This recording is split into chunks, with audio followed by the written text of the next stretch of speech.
Chapter 13. Dr. Seward's Diary. Continued. The funeral was arranged for the next succeeding day, so that Lucy and her mother might be buried together. I attended to all the ghastly formalities, and the urbane undertaker proved that his staff was afflicted, or blessed, with something of his own obsequious suavity. Even the woman who performed the last offices for the dead remarked to me, in a confidential, brother professional way, when she had come out from the death chamber. "She makes a very beautiful corpse, sir. It's quite a privilege to attend on her. It's not too much to say that she will do credit to our establishment." I noticed that Van Helsing never kept far away. This was possible from the disordered state of things in the household.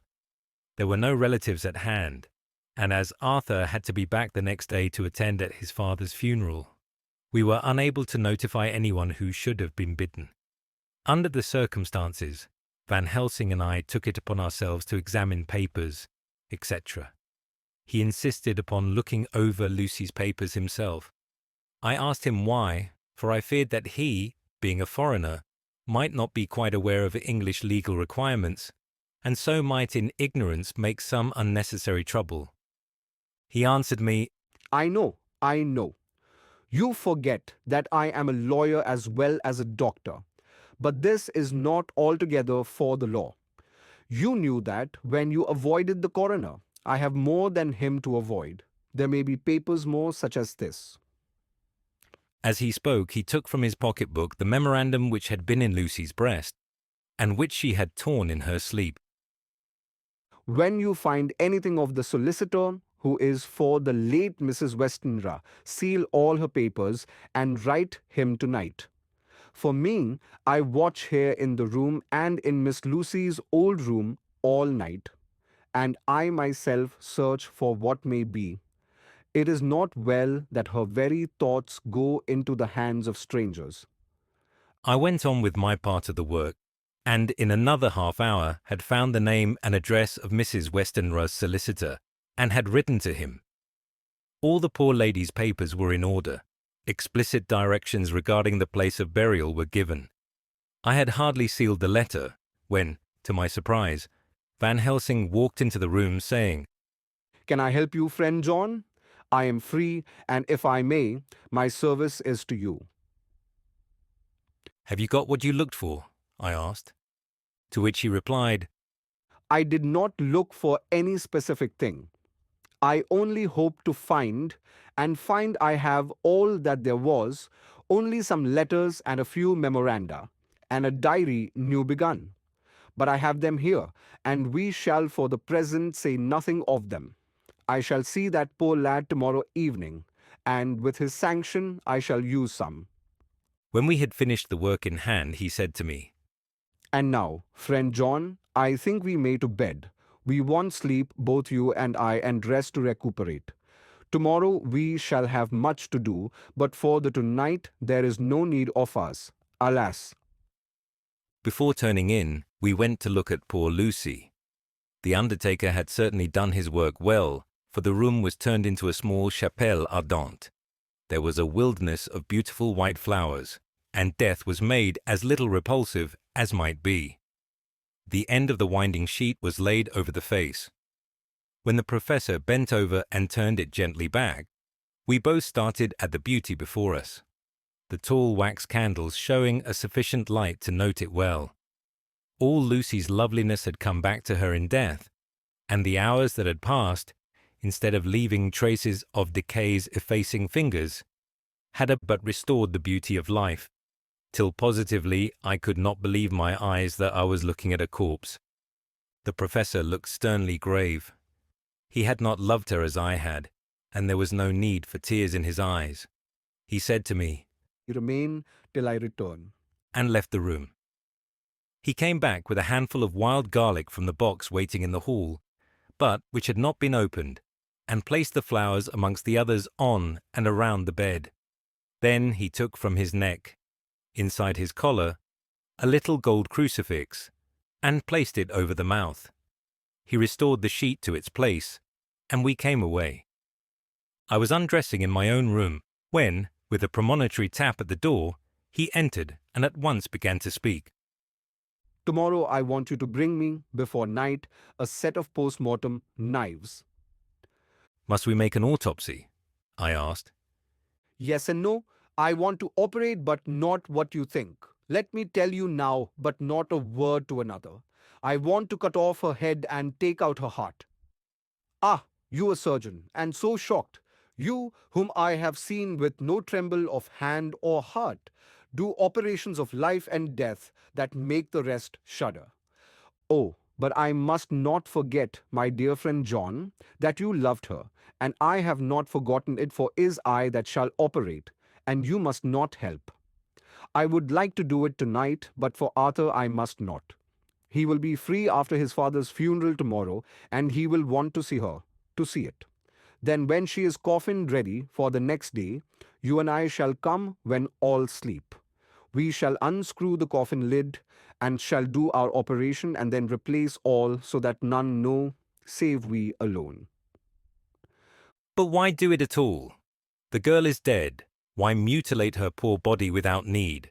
And if there is no necessity for a post-mortem and nothing to gain by it, no good to her, to us, to science, to human knowledge, why do it?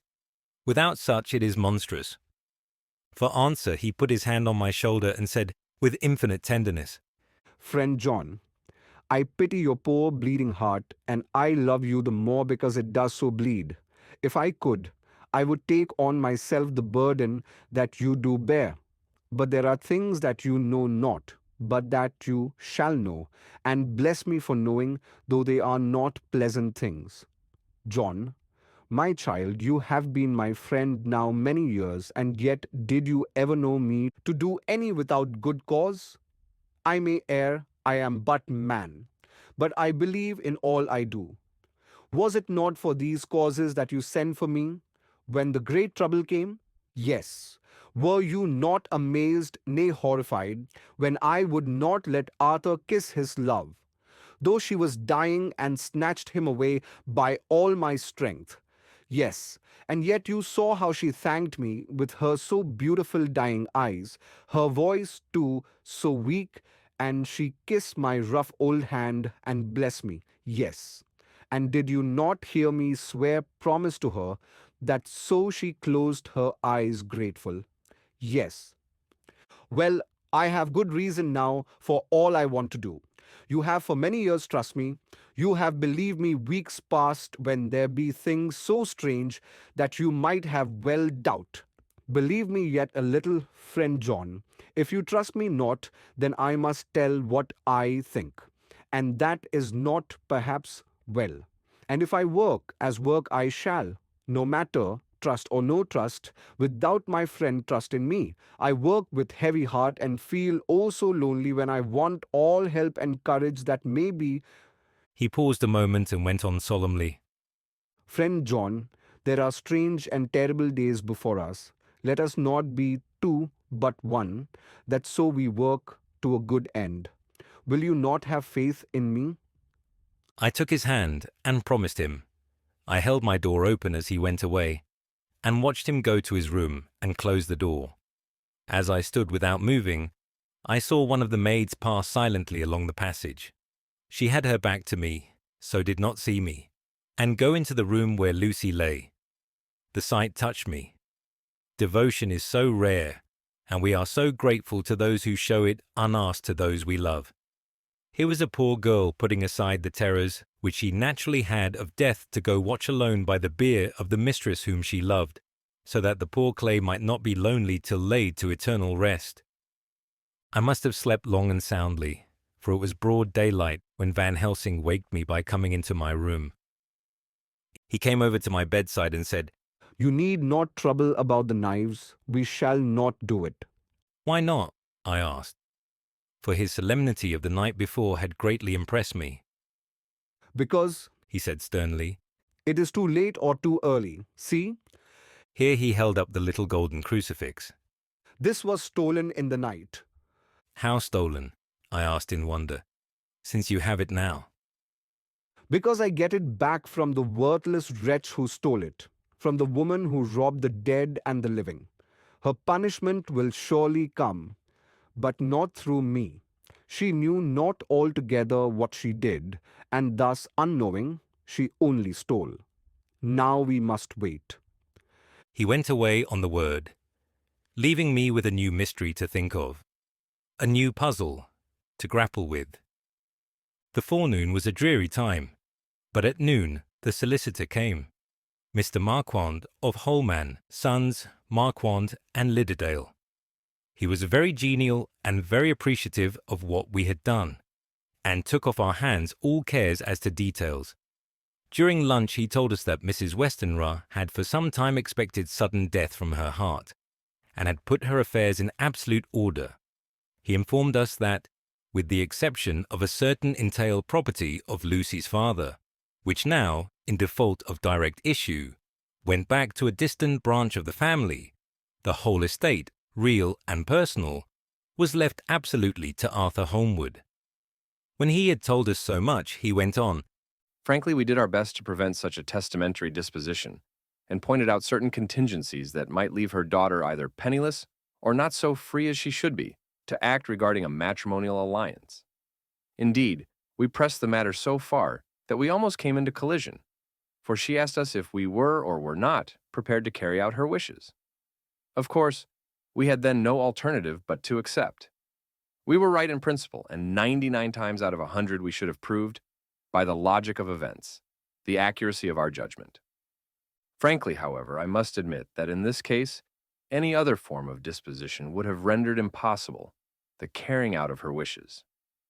For by her predeceasing her daughter, the latter would have come into possession of the property, and, even had she only survived her mother by 5 minutes, her property would, in case there were no will, and a will was a practical impossibility in such a case, have been treated at her decease as under intestacy, in which case Lord Godalming, though so dear a friend, would have had no claim in the world, and the inheritors, being remote, would not be likely to abandon their just rights for sentimental reasons regarding an entire stranger. I assure you, my dear sirs, I am rejoiced at the result, perfectly rejoiced.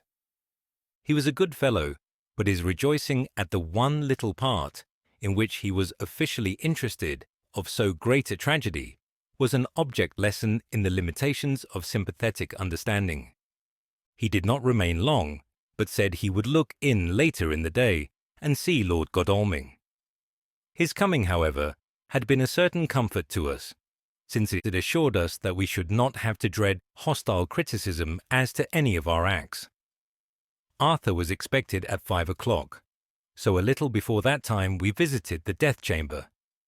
It was so in very truth, for now both mother and daughter lay in it.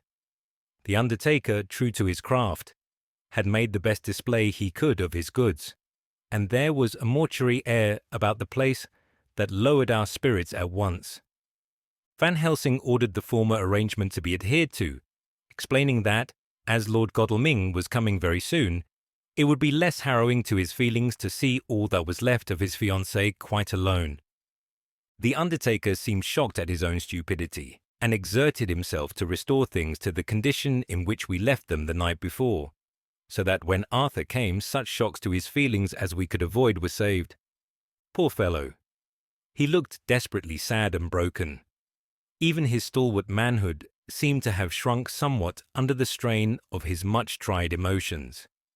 He had, I knew, been very genuinely and devotedly attached to his father, and to lose him, and at such a time, was a bitter blow to him. With me he was warm as ever, and to Van Helsing he was sweetly courteous.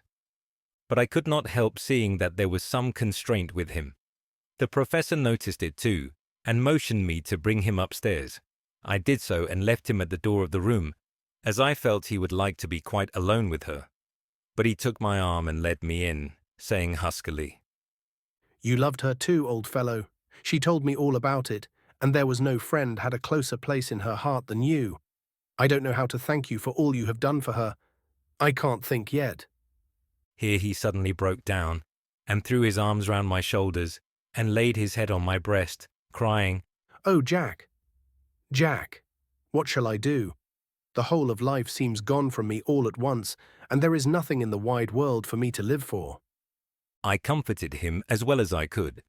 In such cases, men do not need much expression. A grip of the hand, the tightening of an arm over the shoulder, a sob in unison, are expressions of sympathy dear to a man's heart. I stood still and silent till his sobs died away, and then I said softly to him, "Come and look at her." Together we moved over to the bed, and I lifted the lawn from her face. God, how beautiful she was. Every hour seemed to be enhancing her loveliness. It frightened and amazed me somewhat. And as for Arthur, he fell to trembling, and finally was shaken with doubt, as with an ague. At last, after a long pause, he said to me in a faint whisper, "Jack, is she really dead?" I assured him sadly that it was so, and went on to suggest, for I felt that such a horrible doubt should not have life for a moment longer than I could help, that it often happened that after death faces become softened and even resolved into their youthful beauty, that this was especially so when death had been preceded by any acute or prolonged suffering. I seemed to quite do away with any doubt, and after kneeling beside the couch for a while and looking at her lovingly and long, he turned aside. I told him that that must be goodbye, as the coffin had to be prepared, so he went back and took her dead hand in his, and kissed it, and bent over and kissed her forehead. He came away, fondly looking back over his shoulder at her as he came. I left him in the drawing-room and told Van Helsing that he had said goodbye, so the latter went to the kitchen to tell the undertaker's men to proceed with the preparations and to screw up the coffin. When he came out of the room again, I told him of Arthur's question, and he replied, I am not surprised. Just now I doubted for a moment myself. We all dined together, and I could see that poor Art was trying to make the best of things. Van Helsing had been silent all dinner time, but when we had lit our cigars, he said, Lord. But Arthur interrupted him. No, not that, for God's sake. Not yet, at any rate. Forgive me, sir. I did not mean to speak offensively. It is only because my loss is so recent. The professor answered very sweetly. I only used that name because I was in doubt. I must not call you Mr. And I have grown to love you, yes, my dear boy, to love you as Arthur. Arthur held out his hand and took the old man's warmly. Call me what you will, he said. I hope I may always have the title of a friend, and let me say that I am at a loss for words to thank you for your goodness to my poor dear. He paused a moment and went on. I know that she understood your goodness even better than I do, and if I was rude or in any way wanting at that time you acted so, you remember. The professor nodded. You must forgive me. He answered with a grave kindness. I know it was hard for you to quite trust me then, for to trust such violence needs to understand. And I take it that you do not, that you cannot trust me now, for you do not yet understand. And there may be more times when I shall want you to trust when you cannot, and may not, and must not yet understand. But the time will come when your trust shall be whole and complete in me, and when you shall understand as though the sunlight himself shone through. Then you shall bless me from first to last for your own sake and for the sake of others, and for her dear sake to whom I swore to protect. And indeed, sir, said Arthur warmly, I shall in all ways trust you. I know and believe you have a very noble heart, and you are Jack's friend, and you are hers. You shall do what you like. The professor cleared his throat a couple of times, as though about to speak, and finally said, May I ask you something now? Certainly. You know that Mrs. Westenra left you all her property. No, poor dear. I never thought of it. And as it is all yours, you have a right to deal with it as you will. I want you to give me permission to read all Miss Lucy's papers and letters. Believe me, it is no idle curiosity. I have a motive of which, be sure, she would have approved. I have them all here. I took them before we knew that all was yours, so that no strange hand might touch them, no strange eye look through words into her soul. I shall keep them, if I may. Even you may not see them yet, but I shall keep them safe. No word shall be lost, and in the good time I shall give them back to you. It is a hard thing that I ask, but you will do it. Will you not, for Lucy's sake? Arthur spoke out heartily like his old self. Dr. Van Helsing, you may do what you will. I feel that in saying this, I am doing what my dear one would have approved. I shall not trouble you with questions till the time comes. The old professor stood up as he said solemnly, And you are right, there will be pain for us all, but it will not be all pain, nor will this pain be the last. We and you too, you most of all, dear boy, will have to pass through the bitter water before we reach the sweet, but we must be brave of heart and unselfish and do our duty, and all will be well. I slept on a sofa in Arthur's room that night.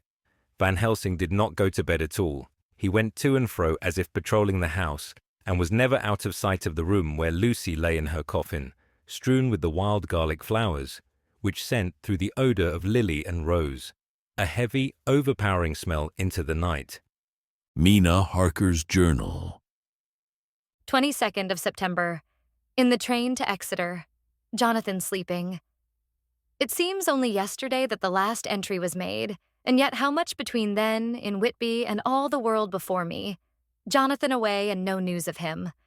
And now, married to Jonathan, Jonathan a solicitor, a partner, rich, master of his business, Mr. Hawkins dead and buried, and Jonathan with another attack that may harm him. Someday he may ask me about it.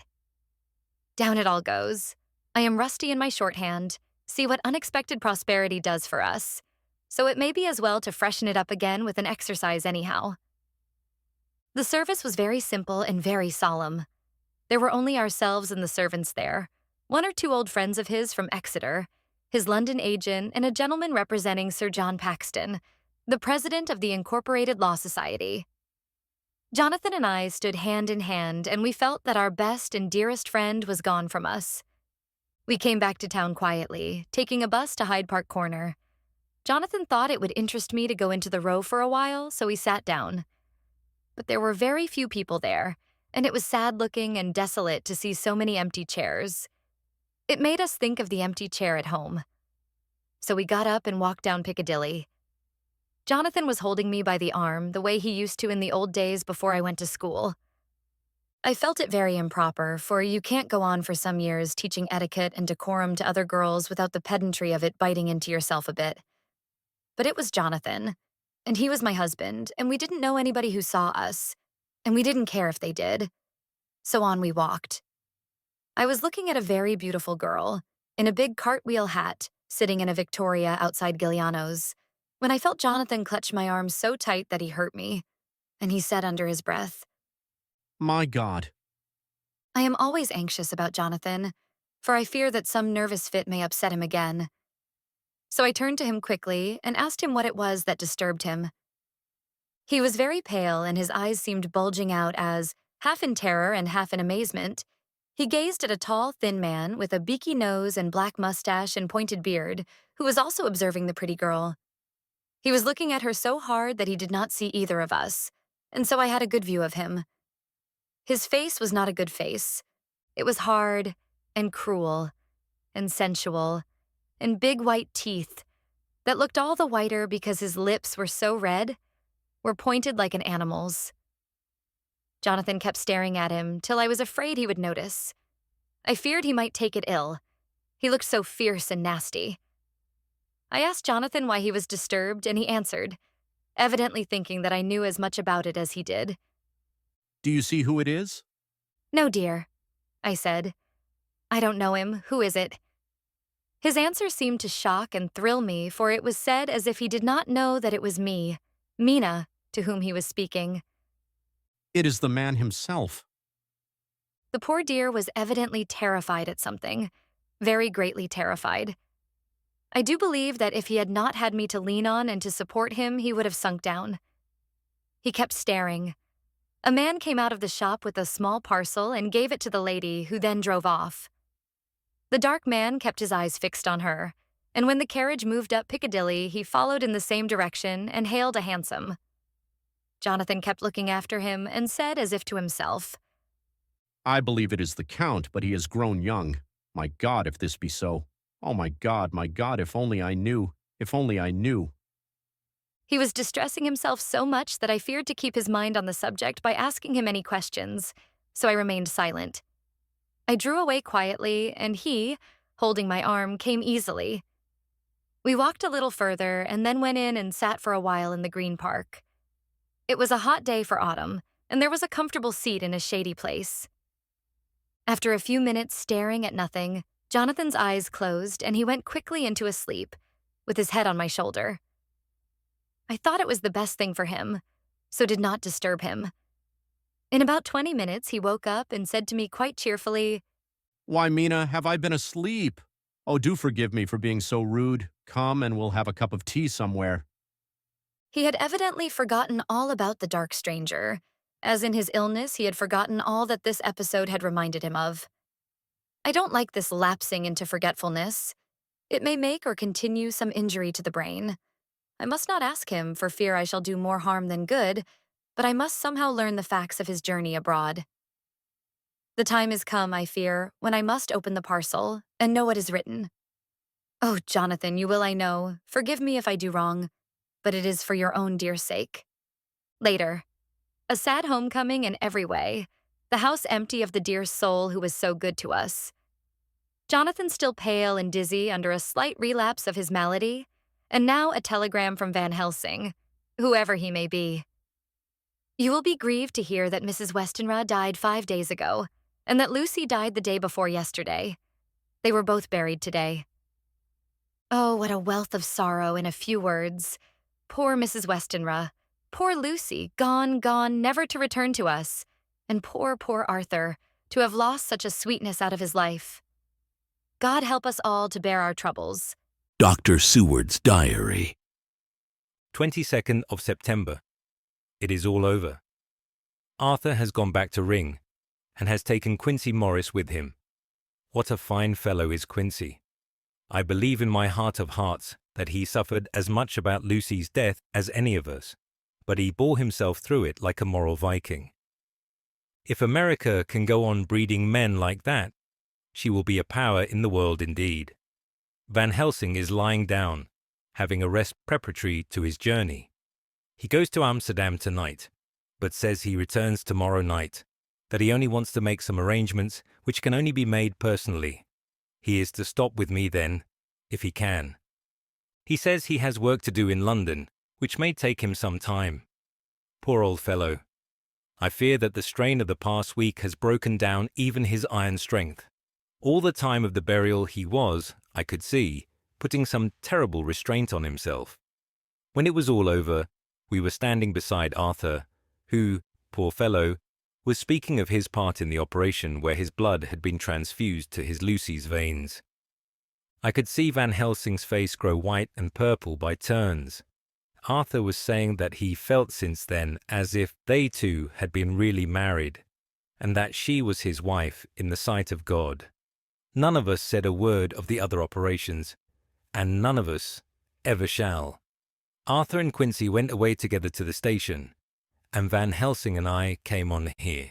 The moment we were alone in the carriage, he gave way to a regular fit of hysterics. He has denied to me since that it was hysterics, and insisted that it was only his sense of humour asserting itself under very terrible conditions. He laughed till he cried, and I had to draw down the blinds lest anyone should see us and misjudge. And then he cried, till he laughed again, and cried together, just as a woman does. I tried to be stern with him, as one is to a woman under the circumstances, but it had no effect. Men and women are so different in manifestations of nervous strength or weakness. Then, when his face grew grave and stern again, I asked him why his mirth, and why at such a time. His reply was in a way characteristic of him, for it was logical and forceful and mysterious. He said, You don't comprehend, friend John. Do not think that I am not sad, though I laugh. See, I have cried even when the laugh did choke me. But no more think that I am all sorry when I cry. for the laugh he come just the same. Keep it always with you, that laughter who knock at your door and say so, may I come in, is not true laughter. No, he is a king, and he come when and how he like. He ask no person, he choose no time of suitability. He say, I am here. Behold an example, I grieve my heart out for that so sweet young girl. I give my blood for her, though I am old and worn. I give my time, my skill, my sleep. I let my other sufferers want that she may have all, and yet I can laugh at her very grave. Laugh when the clay from the spade of the sexton drop upon her coffin and say, thud, thud, to my heart, till it send back the blood from my cheek. My heart bleed for that poor boy, that dear boy. So of the age of mine own boy had I been so blessed that he live, and with his hair and eyes the same. There, you know now why I love him so. And yet when he say things that touch my husband heart to the quick, and make my father heart yearn to him as to no other man, not even you, friend John. For we are more level in experiences than father and son. Yet even at such a moment, king laugh, he come to me and shout and bellow in my ear, here I am, here I am, till the blood come dance back and bring some of the sunshine that he carry with him to my cheek. O friend John, it is a strange world, a sad world, a world full of miseries and woes and troubles, and yet when King Laugh come, he make them all dance to the tune he play. Bleeding hearts and dry bones of the churchyard, and tears that burn as they fall, all dance together to the music that he make with that smileless mouth of him. And believe me, friend John, that he is good to come, and kind. We men and women are like ropes drawn tight with strain that pull us different ways. Then tears come, and like the rain on the ropes, they brace us up until perhaps the strain become too great and we break. But King Laugh he come like the sunshine, and he ease off the strain again, and we bear to go on with our labor, what it may be. I did not like to wound him by pretending not to see his idea, but as I did not yet understand the cause of his laughter, I asked him. As he answered me, his face grew stern, and he said in quite a different tone, Oh, it was a grim irony of it all, this so lovely lady garlanded with flowers, that looked so fair as life, till one by one we wondered if she were truly dead. She laid in that so fine marble house in that lonely churchyard, where rest so many of her kin, laid there with the mother who loved her, and whom she loved, and that sacred bell going toll, toll, toll, so sad and slow, and those holy men with the white garments of the angel pretending to read books, and yet all the time their eyes never on the page, and all of us with the bowed head. And all for what? She's dead, so is it not? Well, for the life of me, Professor, I said, I can't see anything to laugh at in all that. Why, your expression makes it a harder puzzle than before. But even if the burial service was comic, what about poor Art and his trouble? Why, his heart was simply breaking. Just so, said he, not that the transfusion of his blood to her veins had made her truly his bride. Yes, and it was a sweet and comforting idea for him. Quite so. But there was a difficulty, friend John. If so that, then what about the others? Ho, ho, then this so sweet maid is a polyandrist, and me with my poor wife dead to me. But alive by church's law, though no wits, all gone, even I, who am faithful husband to this now no wife, am bigamist. I don't see where the joke comes in there either, I said, and I did not feel particularly pleased with him for saying such things. He laid his hand on my arm and said, Friend John, forgive me if I pain. I showed not my feeling to others when it would wound, but only to you, my old friend, whom I can trust. If you could have looked into my heart then when I want to laugh, if you could have done so when the laugh arrived, if you could do so now, when King Laugh have pack up his crown, and all that is to him, for he go far, far away from me, and for a long, long time, maybe you would perhaps pity me the most of all. I was touched by the tenderness of his tone and asked why. Because I know. And now we are all scattered, and for many a long day loneliness will sit over our roofs with brooding wings. Lucy lies in the tomb of her kin, a lordly death house in a lonely churchyard, away from teeming London, where the air is fresh, and the sun rises over Hampstead Hill, and where wildflowers grow of their own accord. So I can finish this diary, and God only knows if I shall ever begin another. If I do, or if I even open this again, it will be to deal with different people and different themes.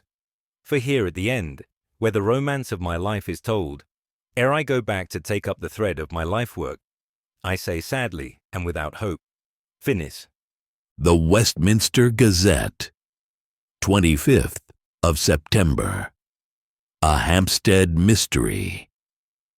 The neighbourhood of Hampstead is just at present exercised with a series of events which seem to run on lines parallel to those of what was known to the writers of headlines as the Kensington Horror, or the Stabbing Woman, or the Woman in Black.